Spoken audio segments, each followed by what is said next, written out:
So today we're going to be talking about a special form of non-arteritic anterior ischemic optic neuropathy. And as you know, the presumptive mechanism of non-arteritic ischemic optic neuropathy is ischemia to the optic nerve, but not from arteritis, not from giant cell arteritis. And the most common causes of garden variety NAION are the typical vasculopathic risk factors: hypertension, hyperlipidemia, smoking, sleep apnea,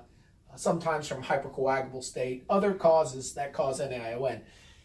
However, one particular form of NAION is hypotension related, and as you know, there are several people that believe that nocturnal hypotension causes garden variety NAION, but a special form of hypotension that occurs from dialysis.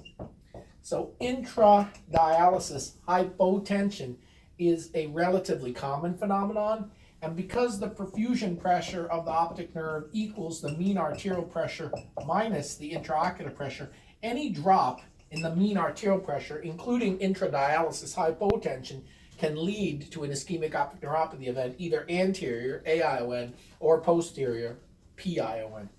And so one of the things we worry about in patients who have end-stage renal disease who are hemodialysis dependent is trying to develop countermeasures for the intradialysis hypotension. And obviously, we as ophthalmologists are just going to be communicating with the renal service and nephrology to control the blood pressure. But we need to make the linkage for them that the intradialysis hypotension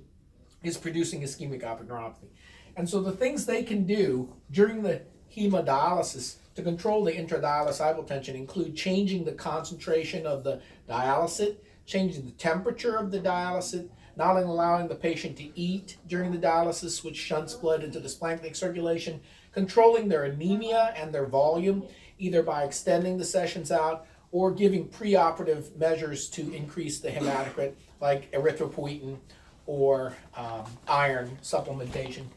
And if we control the risk factors for the intradialysis hypotension by changing the dialysate concentration, the temperature, the frequency, and controlling the other risk factors, including anemia, I think that we can do something to help prevent another ischemic optic neuropathy event occurring in a patient who has end-stage renal disease and is hemodialysis dependent, who might suffer a second event of intradialysis hypotension-related anterior ischemic optic neuropathy.